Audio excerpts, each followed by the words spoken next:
My name is Alyssa Carter. I'm 25 years old. The night I realized my entire childhood had been built on a lie, I didn't scream. I didn't cry. I just sat there, staring at something that should have reached me years ago, and understood all at once that the person I thought had broken my life was never the villain. For as long as I can remember, my story was simple. My father left. Not just left, but walked away from a pregnant wife and a little girl who needed him. That's what my mother told me. At first, she said it gently, like it hurt her to even speak the words. Your father couldn't handle the responsibility, she would say, brushing my hair before school. He chose himself. But over time, the softness disappeared. The words hardened. Your father is weak. Your father didn't want us. Your father chose to leave. And when you hear something enough times, especially as a child, it stops sounding like a story. It becomes truth. I was 6 years old the morning he left. I don't remember everything. Just pieces. A suitcase by the door. My mother sitting at the kitchen table, her face buried in her hands. And my father, kneeling in front of me, holding both my hands like he was trying to memorize them. His eyes were red. I remember that clearly. I remember him saying something I didn't fully understand. His voice kept breaking, like the words were cutting him on the way out. Then he kissed my forehead and left. I watched his car disappear down the street, thinking he'd be back by dinner. He wasn't. My mother told me he didn't want us anymore. And when a child hears that, they don't question it. They absorb it. They carry it. They build themselves around it. She was 7 months pregnant when he left, with my younger brother. And that detail mattered, because it made the story worse, more believable, more painful. He couldn't handle 2 kids, she'd say. And I believed her. I believed every word. After he left, my mother's family stepped in. Her younger sister came around more often, helping with groceries, fixing things around the house, driving me to school when my mom was too tired or sick. Later, I realized she wasn't there because she loved us more. She was there because she knew the truth, and helping my mother hide it made her part of the lie. Helping with diapers, building the crib, showing up to birthdays with oversized cakes and loud laughter. At the time, it felt normal, comforting even, because where there was absence, she filled the space. And I didn't question it. Kids don't question who shows up. They just remember who does and who doesn't. My father didn't show up. So in my mind, the math was simple. She cared. He didn't. My mother never dated. Not once. Not that I saw. And I used to admire that. I told people proudly, my mom raised us alone. She never put a man before her kids. I thought it made her strong, selfless, unbreakable. By the time I was 10, I had already decided who my father was. A coward. A man who ran. A man who probably had another family somewhere, laughing at a dinner table that didn't include us. I imagined him happy, and that made me hate him more. When I was 12, the house phone rang one afternoon. I remember my mother picking it up. Her voice changed instantly. Cold, sharp. He doesn't get to call here. Then she hung up. I asked who it was. She didn't even look at me. Nobody important. I didn't push. I never pushed. Because in our house, there were things you didn't question.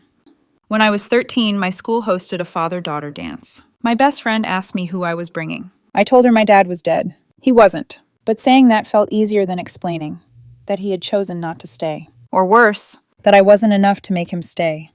That feeling, it wasn't loud. It didn't scream. It sat quietly inside me. A low, constant hum. Not enough. Not worth staying for. And I carried that into everything. Every friendship, every relationship, every moment where someone got too close. Because if your own father can leave you, what makes you think anyone else won't? When I was 16, I saw him. By accident. In a grocery store parking lot. He was getting out of his car, just 2 rows over. Older. Thinner. But unmistakably him. We saw each other at the same time. He froze. Like his body didn't know how to move. His chest was rising too fast. Like he couldn't catch his breath. Then, he took 1 step toward me. Just one. And I turned around. Walked the other way, fast. Got into my mom's car, locked the doors, and sat there shaking so hard I couldn't even start the engine. I didn't tell anyone. Not my mom. Not my friends. I just buried it. Like everything else. Because in my mind, he didn't deserve to come closer. He had already walked away once. When I was 17, my aunt said something strange. We were in the kitchen during Thanksgiving. She was cutting sweet potatoes. Quiet. Distracted. Then she looked at me and said, "You look just like your father." I rolled my eyes. "I don't want to." She hesitated, just for a second. Then she glanced toward the living room, making sure my mother wasn't nearby, and said quietly, He wasn't all bad, you know. I frowned. He left us. She nodded slowly. I know. Then softer. But things aren't always what they look like. I didn't think about it again. Not really. I should have. But I didn't. Because when you've believed something your whole life, you don't go looking for reasons to question it. You protect it, even if it's hurting you. By 18, I left for college. First in my family. Scholarship. I worked for it. Fought for it. Built something for myself that didn't rely on anyone. Especially not him. And when forms asked for my father's information, I left it blank. Every time. Because in my story, he didn't exist. Not in any way that mattered.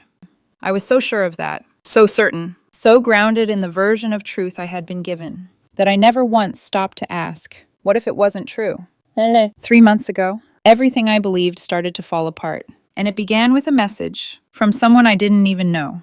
The message came through on a Tuesday night. I remember the exact moment because I almost ignored it. I was in my apartment, still in work clothes, half watching some forgettable show, half scrolling through my phone, when a request popped up on Instagram from a woman named Kara Bennett. I didn't recognize the name. Her profile picture was plain. No mutual friends. No reason I should have opened it. But I did. And that choice, that tiny, ordinary, almost careless choice, split my life into before and after. Her message said, I know this is strange. My name is Kara. I'm your cousin on your father's side. Your grandmother Evelyn passed away on Tuesday. She left something for you. I thought you should know. I stared at it for a long time. My grandmother. My father's mother. A woman I had not spoken to since I was 6 years old. A woman my mother had turned into a shadow. A name without substance. A relative that existed only in technical terms, like something erased but not fully deleted. I almost didn't reply. Part of me wanted to leave the message there and pretend I never saw it, because responding meant opening a door, and I had spent most of my life keeping that door locked. But something about the wording stayed with me. She left something for you. Not asked for me. Not wanted to see me. Left something. As if she had been expecting this moment. As if somewhere, all these years, someone on that side of my life had believed I might eventually come looking. I didn't answer that night, or the next day. I read the message 6 times. Opened her profile, closed it, started a reply, deleted it. By the second day, it felt less like a message and more like a hand resting lightly against my back. Not pushing, just waiting. So I wrote back. Where? She sent me the address within a minute. A small town about 40 minutes from where I lived. I took Friday off work and drove there alone. The whole way, I kept telling myself I was only going for closure. Just to be respectful. Just to pick up whatever old keepsake an elderly woman had decided to leave to a granddaughter she barely knew. I told myself it meant nothing. I lied. Some part of me was already afraid it meant everything. Her house was smaller than I expected. White siding, blue shutters, a narrow front porch with 2 old metal chairs and flower pots that had gone a little wild around the edges. It didn't look like the house of a stranger. That was the first unsettling thing. It looked like the kind of house where people remembered birthdays, where recipes got passed down, where there were extra blankets folded in the hall closet and somebody always asked if you'd eaten. Kara opened the door before I even knocked. She looked a little like me around the eyes. That was the second unsettling thing. Not enough to feel like family immediately, just enough to make me pause. Alyssa? She asked softly. I nodded. She opened the door wider. Come in. The house smelled faintly like lemon polish and old books. Quiet. Too quiet for grief that fresh. But grief doesn't always make noise. Sometimes it just settles into the walls and waits. I stepped inside and instantly felt something catch in my chest. There were photographs everywhere. On the wall in the hallway, on side tables, in frames lined across a bookshelf. Family photos, graduation photos, Christmas photos. And then, me. I stopped walking. There was my kindergarten school picture in a pink sweater, front tooth missing, smile too wide for my face. Next to it, a photo of me at what looked like a middle school track meet, ponytail crooked, cheeks flushed. And beside that, my high school graduation photo, the one in the navy cap and gown. I just stared. My skin went cold so fast it felt like someone had opened a freezer door inside my body. I never sent these, I said. My voice sounded thin. Kara stood beside me, hands folded in front of her. I know. I turned to look at her. She hesitated, then said the sentence that changed the shape of the room. He brought them every year. I think I stopped breathing for a second. He? She didn't need to answer. My father. Of course my father. It should have been obvious. But obvious things hit the hardest when they destroy a lie you've lived inside for years. I looked back at the photos. Not one of them had come from me. Not one of them had passed through my hands, which meant someone else had been collecting them, watching from far enough away not to disturb my life, but close enough to keep track of it. My throat tightened. Kara must have seen it, because her voice softened. She said you might need a minute. She? Grandma Evelyn. The word grandma sounded strange coming from her mouth, like a word I had technically earned, but emotionally never got to use. Kara led me down a short hallway to a back bedroom. It was neat, plain. A single bed with a handmade quilt folded across the foot, a dresser with a ceramic dish on top, a crucifix on the wall. Nothing dramatic, nothing staged, and somehow that made it feel worse. Because this wasn't some theatrical setup, this was real, quietly real, lived-in real, the kind of real you can't argue with. Kara went to the closet, reached up to the top shelf, and pulled down a brown cardboard box. It was sealed with old tape. My name was written across the top. Alyssa. I didn't recognize the handwriting, but something inside me already did. Kara set it gently on the bed. She told me if you ever came, to give you this and leave you alone with it. I didn't move. What is it? Kara looked at me for a second with an expression I still can't fully explain. Sympathy, maybe, or relief, or sadness on behalf of someone else. Then she said, I think it's the truth. And she walked out. Just like that. No speech, no dramatic pause. The door clicked softly behind her, and suddenly I was alone in a room that felt too small for what was waiting inside that box. I sat on the edge of the bed and stared at it. It looked ordinary. That's the thing about life-changing things.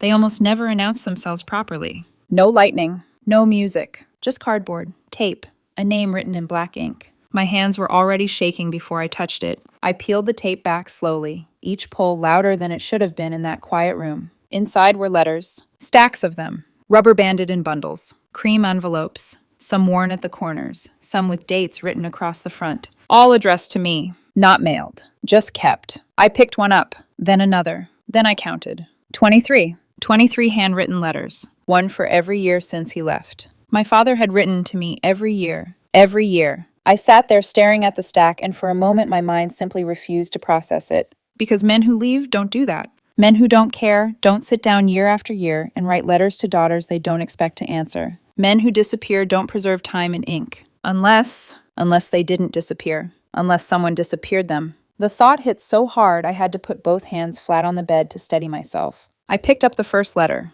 The date was from the year after he left. My 7th birthday. The paper had softened with age. Fold lines worn white.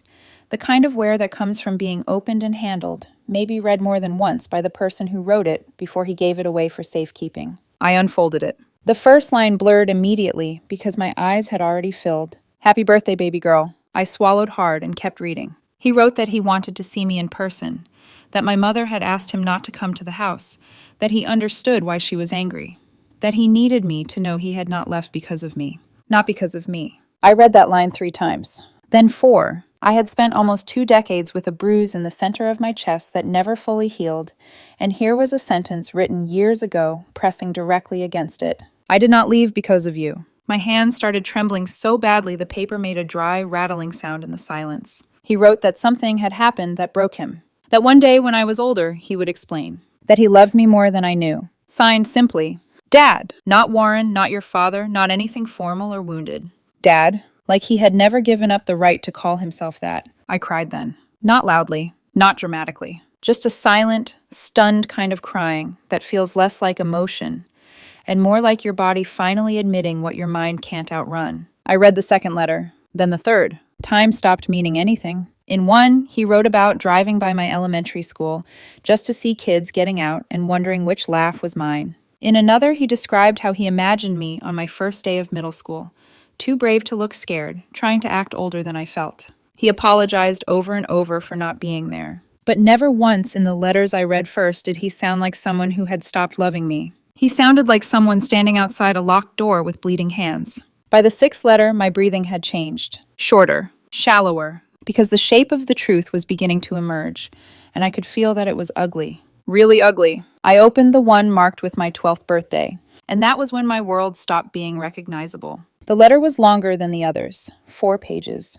The handwriting pressed harder into the paper like he had been fighting himself while writing it. I read the first paragraph once, then again. Then I had to lower the page because the room suddenly tilted. It said he found out in my mother's 8th month of pregnancy that my younger brother wasn't his. I remember the exact physical sensation. Like all the air had been sucked out of the room and replaced with something colder. I kept reading even though my hands were numb. He said he found a text message on my mother's phone from a man he knew. A message that said, "Does he know the baby might be mine?" I put the letter down so fast it slid off the bed. For a second, I just stared at the quilt pattern beneath my knees. Blue stitches, tiny flowers.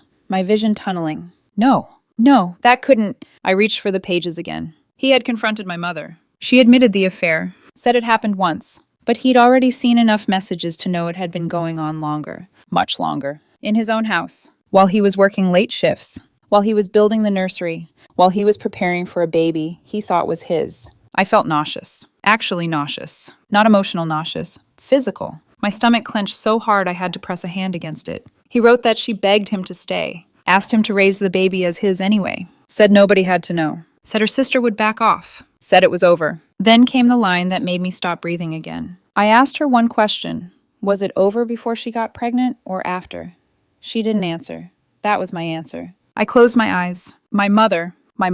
The woman who spent my entire life presenting herself as the abandoned one. The wounded one. The strong, betrayed, suffering one. And underneath that story, this. An affair. A betrayal so deep it split a family at the spine. And not with a stranger. With her own sister. My father's words blurred, sharpened, blurred again. He wrote that he left the next morning because staying one more day would have made him into someone I would have feared. He wrote that he kissed me goodbye and walked out before his anger turned him cruel. He wrote that he had hoped leaving temporarily would save whatever remained of him. He wrote that he planned to come back for me. For me, not abandon me. Not erase me. Come back for me. I was gripping the paper so tightly it crinkled in my fist. And suddenly, memory started rearranging itself. My mother crying at the kitchen table. My aunt always around after he left. The way nobody ever talked too long about that time. The way one lie, repeated often enough, had kept all the other pieces from lining up. I read on. Another letter, another year. He wrote about going to one of my track meets and staying outside the fence. Said I finished second and looked furious about it. Said I yanked my ponytail loose the same way I did when I was little and frustrated. I pressed the heel of my hand to my mouth. He had been there. He had seen me. Not in imagination. Not in guesswork. In real life. Watching from somewhere I never thought to look. And then came the sentence that made everything inside me go violently still. My mother had filed a restraining order against him. He wrote that he couldn't come near me because she had made it illegal. Illegal. All those years I thought he never showed up. All those years I thought he didn't care enough to try. And he had been standing on the other side of chain-link fences and parking lots, trying to stay close without crossing a line that would get him arrested. I don't remember standing up. I just remember suddenly being on my feet, the letter in my hand, my whole body shaking. Because it wasn't one lie. It was a life built out of them. Every Father's Day at school. Every form I left half empty. Every time I said he left because he didn't want me. Every cruel thing I ever believed about him. My mother had handed me each one like a stone, and I had carried them all. The room felt too small now. Too hot. Too full of ghosts. I needed air. I needed answers. My phone was already in my hand before I fully realized what I was doing. I stared at my mother's contact on the screen. My thumb hovered. I could hear my own pulse in my ears. Then I hit call. And when she answered, I already knew nothing in my life would survive the next few minutes unchanged. She picked up on the second ring. Where are you? No hello. No pause. Just that. Like she already knew. Like some part of her had been waiting for this exact moment for years and had rehearsed her fear into a single question.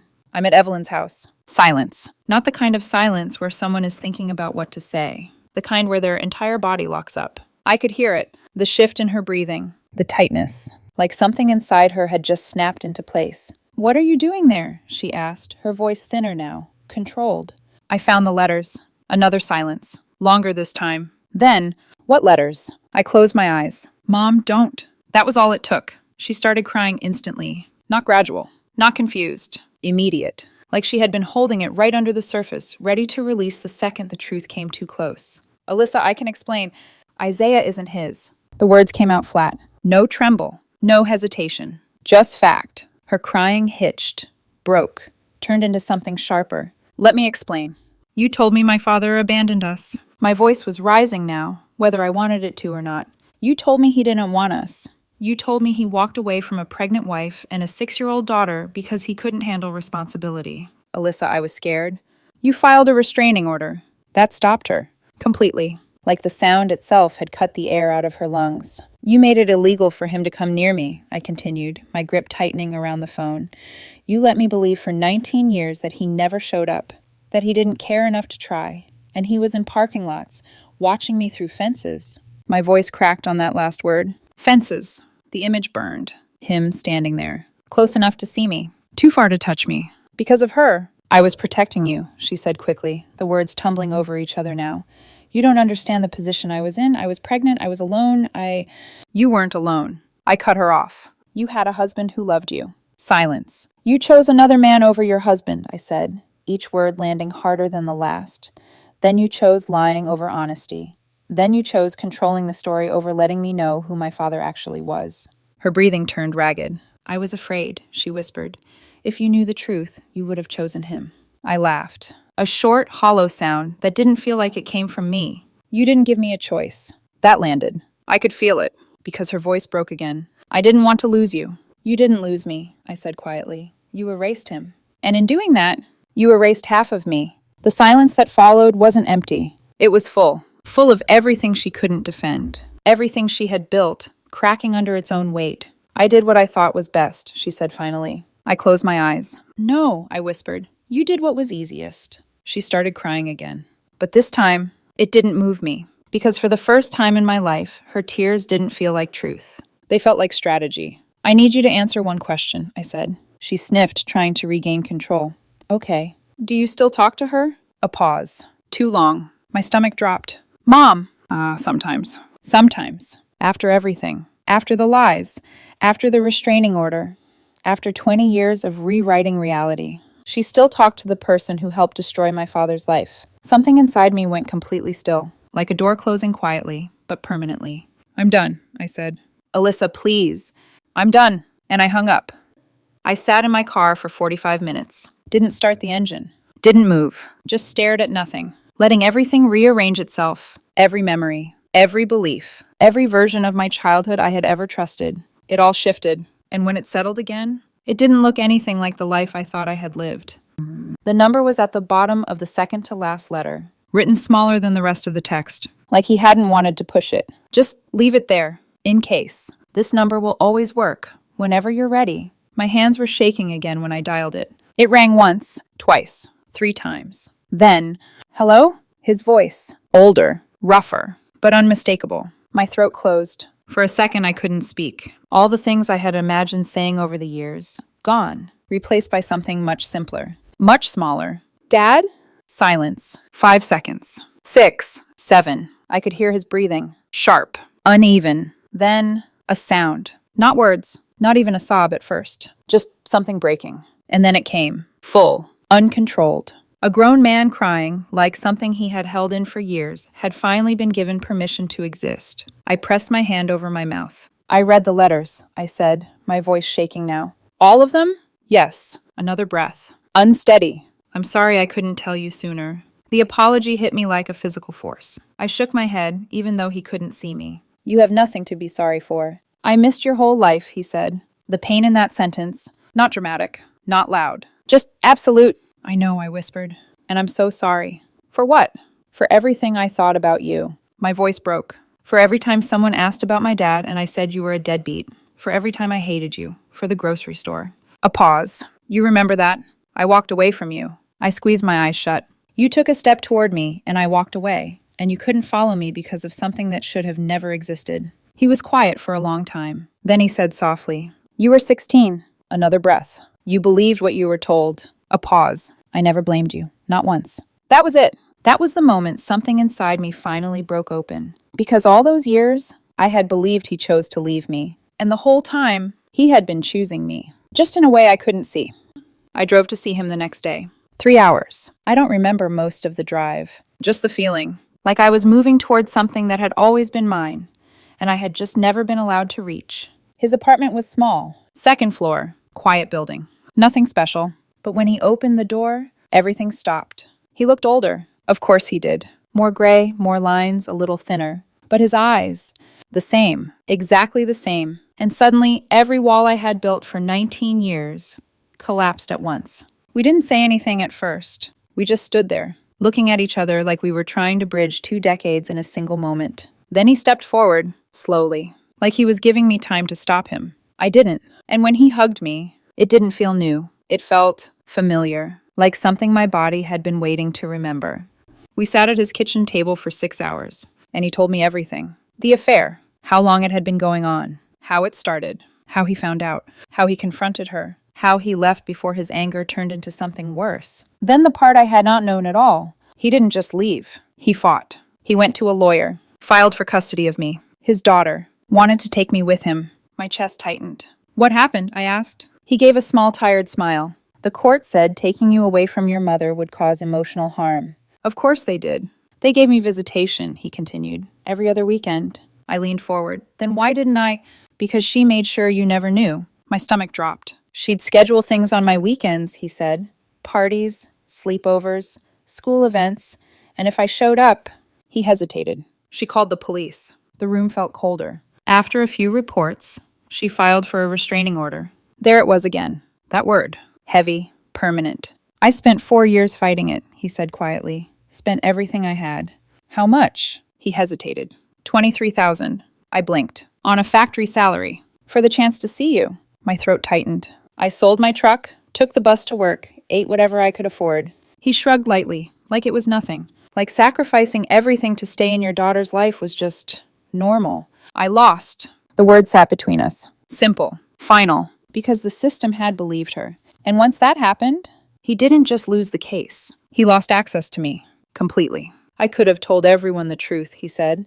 About her sister, about everything. Why didn't you? He looked at me. Really looked. Because of you. I stilled. You were 6, he said softly. Then 7, then 8. Every year I thought about it, and every year I asked myself, what would that do to you? A little girl, finding out her mother betrayed her father. Her aunt helped destroy their family. Her father was being pushed out. That's too much for a child, he said. So I waited. My chest ached. I wrote the letters. I stayed as close as I could, and I waited for you to come to me. 19 years. He waited 19 years. By the time I left his apartment that night, I wasn't the same person who had walked in, because the story I had built my entire identity around was gone. And in its place was something far more complicated, far more painful, and far more true. The next person I needed to talk to was Isaiah. I found Isaiah on campus 2 days later. He was sitting outside a coffee shop, laptop open, headphones in, like nothing in his life had shifted at all. For a second, I just stood there, watching him, my little brother. Except not in the way I had always believed. That thought alone made my stomach twist. Alyssa? He pulled one earbud out, frowning slightly. You okay? You look... Can we talk? Something in my voice must have told him this wasn't casual. He closed his laptop slowly. Yeah, sure. We went inside, sat down at a small table near the window. People were laughing around us, cups clinking, music low in the background. Normal life. And I was about to break his. I didn't ease into it. I didn't soften it, because I knew there was no gentle version of this. I went to Evelyn's house, I said. He nodded. Okay. She left something for me. What kind of... letters? He frowned. From who? I held his gaze. From Dad. He blinked, then let out a small confused laugh. Okay, and? And he didn't leave because he didn't want us. That made him pause. What are you talking about? My hands were steady now. Too steady. Like I had already burned through the worst of it. I need you to just listen, I said. And then I told him everything. Not rushed. Not emotional. Just piece by piece. The affair. The timeline. The letters. The restraining order. The parking lots. The truth. At first, he just stared at me, like his brain was refusing to process the words. Then, that's not funny. I'm not joking. You're saying, Mom, yes. And that Dad, he never left us the way we were told. Isaiah shook his head fast. No, that doesn't make sense. I reached into my bag and pulled out copies of the letters, photos I had taken, evidence I didn't want to rely on memory for. I slid them across the table. He didn't touch them at first, just stared. Then slowly, like his body was moving before his mind agreed, he picked them up. Read. His eyes moved faster and faster across the page, then slower, then stopped. His face went through it all in seconds. Confusion, denial, anger, something like fear. And then, nothing. Just blank. He set the papers down, looked at me, and said quietly, She's lying. I shook my head. I wish she was. He stood up abruptly, chair scraping loudly against the floor. I need air. I followed him outside. He didn't make it far, just a few steps past the door before he bent over, hands on his knees, and threw up into a trash can by the bike rack. I stood there, helpless, because there was nothing I could say that would make this easier. When he straightened, his face was pale, his eyes distant. I have his nose, he said suddenly. I frowned. What? I always wondered why I didn't look like Dad. His voice sounded hollow. Mom said I took after her side. He laughed, a short, broken sound. I always wondered why I never looked like Dad. Mom said I took after her side. Now I think she just needed me to stop asking questions. The reality hit him all over again. Harder this time. He didn't call her. Not that day. Not the next. What he did was take a DNA test. 7 days later, the results confirmed what we already knew. 0%. The truth, in numbers. Impossible to argue with. I went back to my mother's house once more. No warning. No call. Just showed up. She opened the door and froze when she saw me, then immediately started talking. Fast. Too fast. Like if she filled the space with enough words, the truth wouldn't have room to exist. Alyssa, you have to understand. You lied to me. I was trying to protect. You stole 19 years from me. Her voice cracked. I was alone. You were married. Tears spilled down her face. I was scared. You were selfish. That landed. She flinched, like I had hit her. I didn't want to lose everything, she whispered. You lost it anyway. Silence. Heavy. Final. I stepped closer. Do you understand what you did? I asked quietly. She didn't answer. You didn't just lie, I continued. You rewrote my entire life. My voice didn't rise. It didn't need to. You let me believe I wasn't worth staying for. Her face crumpled. You watched me grow up thinking I wasn't enough. Tears streamed down her face now, uncontrolled. But I didn't move to comfort her, because for the first time, her pain didn't outweigh mine. You let me hate him, I said, and he was the only one fighting for me. She reached for my arm. I stepped back. Where is she? A pause. She moved. Do you still talk to her? Silence. Then, sometimes. That word again. Sometimes. Like betrayal was something that could be scheduled around. Managed. Reduced. Something inside me shut down completely. I can't do this, I said. Alyssa, please. I can't have you in my life like this. Her face went pale. What does that mean? It means until you take responsibility for what you did, we're done. Her lips trembled. You're tearing this family apart. I shook my head slowly. No. I met her eyes. You did that. And I walked away. Isaiah confronted her 2 weeks later. I wasn't there, but he told me everything. She cried. Of course she did. Tried to explain. Tried to soften it. Tried to reshape it into something survivable. It didn't work. Because once the truth is visible, it doesn't shrink again. It doesn't go back into hiding. We're different now. All of us. Isaiah barely speaks to her. Doesn't speak to her sister at all. He's in therapy, trying to figure out who he is, when the foundation he stood on isn't real. He met my dad twice. Awkward. Complicated. Because biology matters, but so does effort. And the only man who ever fought to be a father in his life wasn't the one who shared his DNA. My mother is alone now. The version of control she built her life on doesn't work when the truth is out in the open. Because lies need darkness, and I turned on the lights. As for me, I see my dad every couple of weeks. Sometimes I drive to him. Sometimes he drives to me. We're building something. Slowly. Carefully. Not what it should have been. Not the childhood I lost. Not the years we can't get back. But something real. Something honest. And that matters more than anything I had before. Last month, I brought him a birthday cake. Vanilla. Buttercream. His favorite. He opened the door, saw it, and his eyes filled instantly. Nobody's brought me a cake since Evelyn, he said. We sat at his table for hours. He showed me an album. Every photo of me he could find. Every school picture. Every clipped article from track meets. Even a printed screenshot of my college graduation announcement. He kept everything. Every piece of me he could reach, without crossing the line she built. And I realized something then. He didn't miss my life because he didn't care. He missed it because he wasn't allowed to be part of it. And still, he stayed as close as he could, for 19 years. I used to think strength was leaving, walking away, protecting yourself. Now I know, sometimes the strongest thing you can do is stay, even when no one sees it, even when it breaks you. I'm writing this from his kitchen. He's in the next room, yelling at a basketball game. Something about a bad call. It's loud, ordinary, unremarkable. And it's the most beautiful sound I've ever heard, because it's what I should have had all along.